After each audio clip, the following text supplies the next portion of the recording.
Hey guys, welcome back once again. This is Bobcat Corner once again.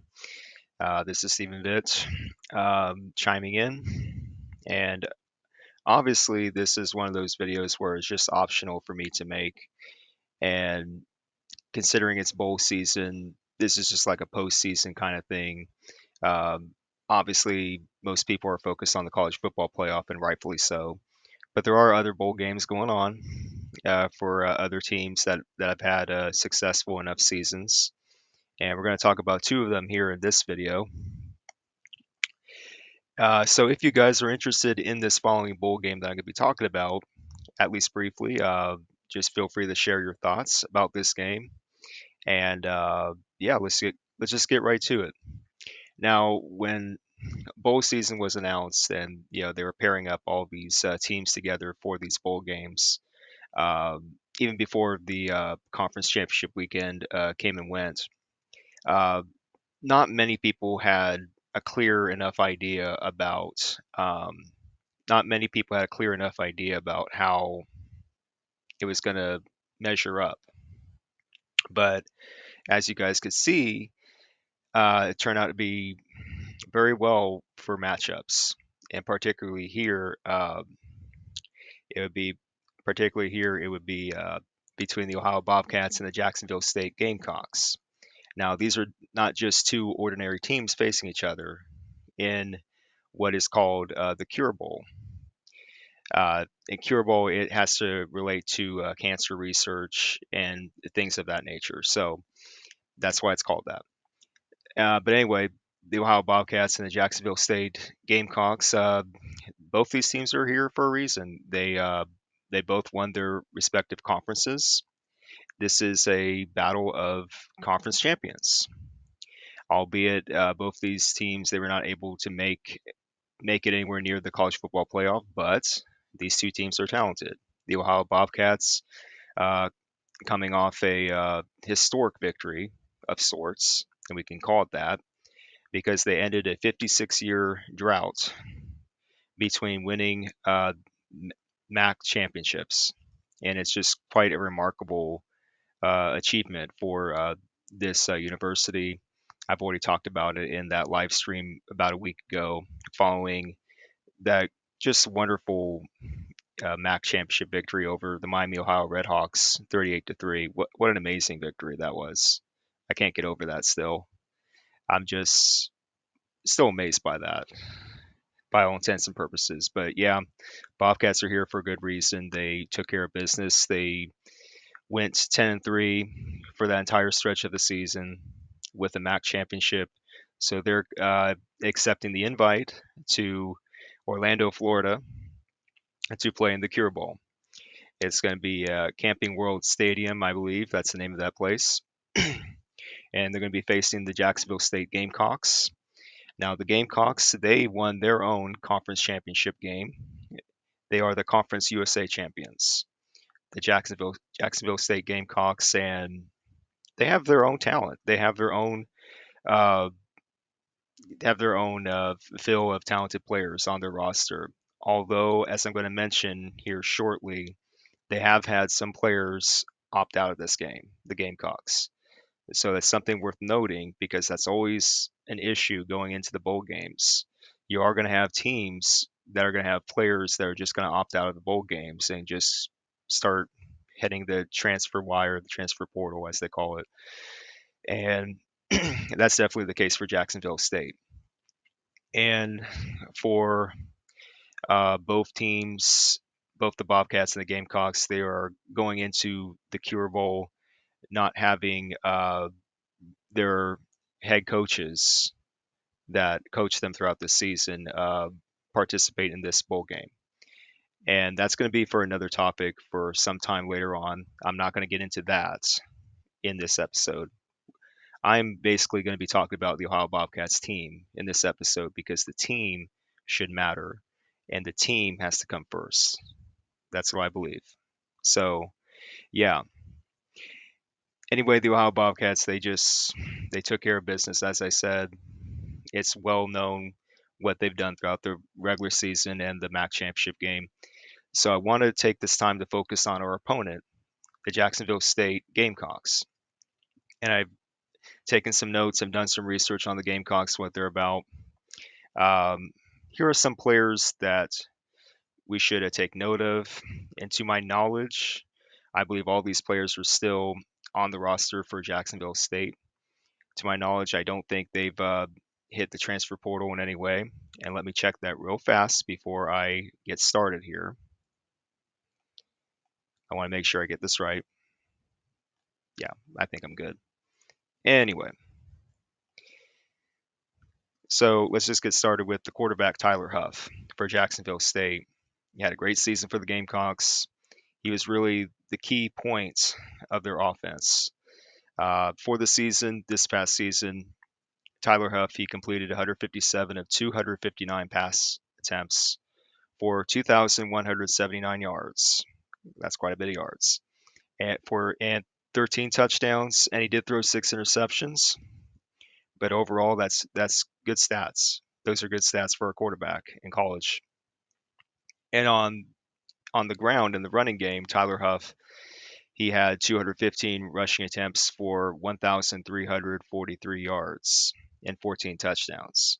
So when you read stats like that, you will automatically assume and believe that Tyler Huff can get it done on the ground, that he knows exactly what he's doing when he has the ball in his hands and he's running. So we have to account for that going into this game, the Cure Bowl.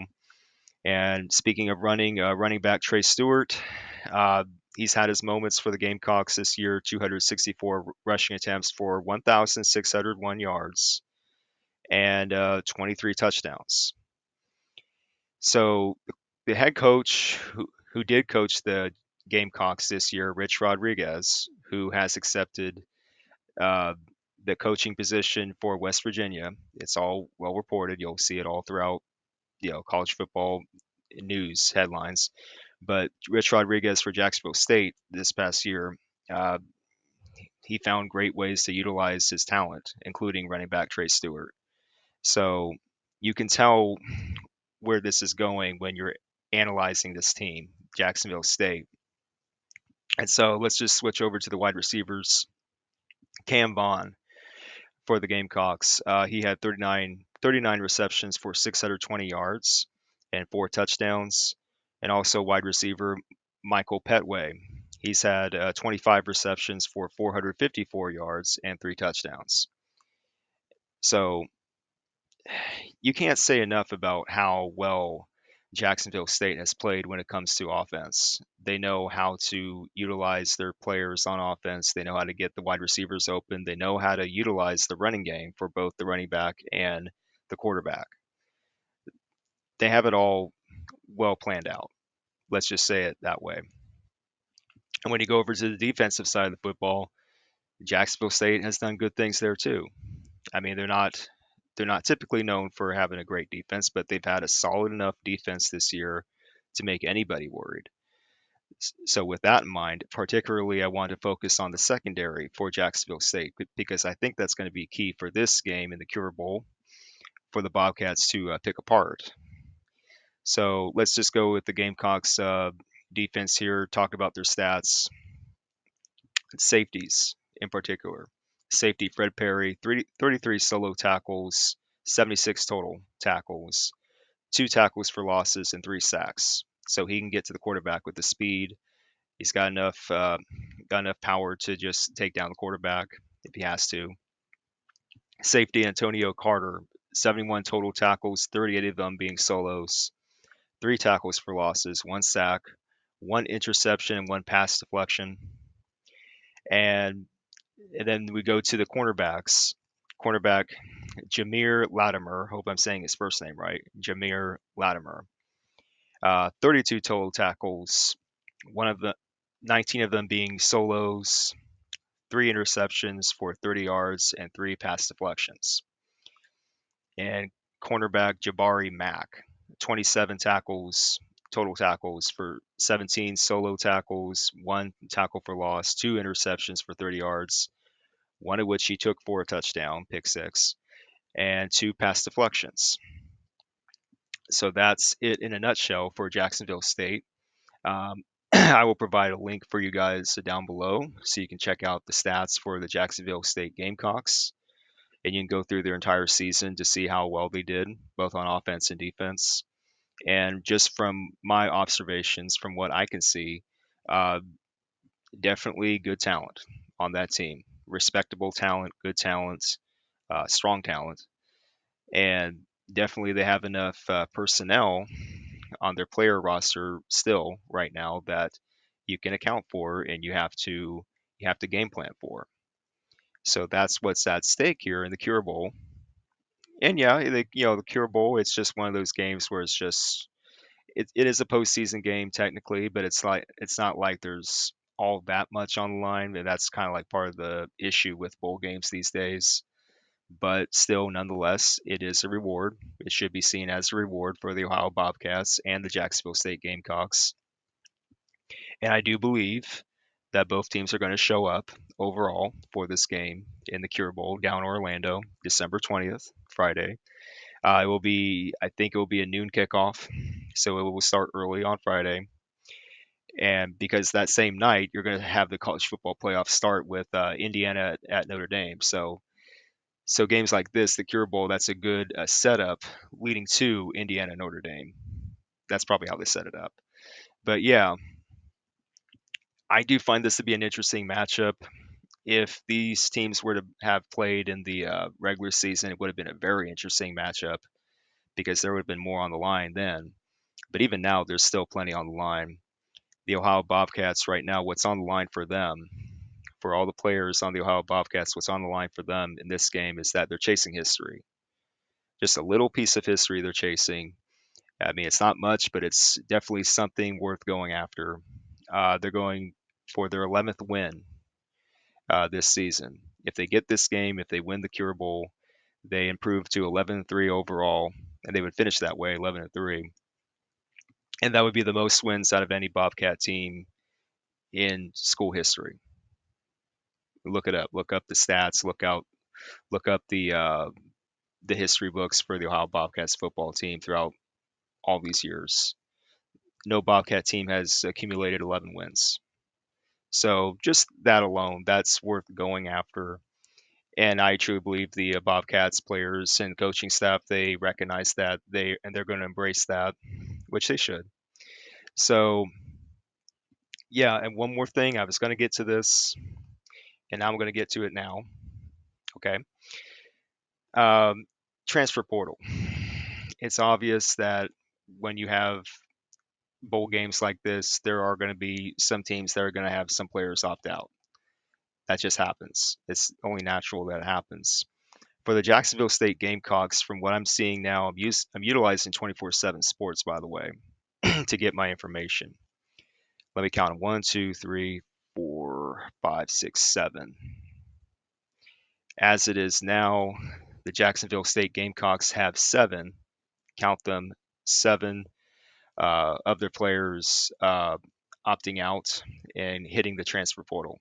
So Jacksonville State has 7 players that we know are not going to be in this game. Whether or not they return to Jacksonville State doesn't matter. They're not going to be in this game. And on the other side of things, the exact polar opposite of that, the Ohio Bobcats.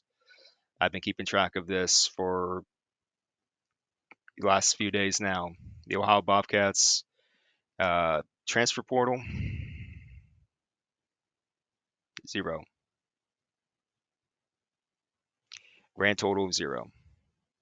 And I think that alone sends a statement to everybody else in the country.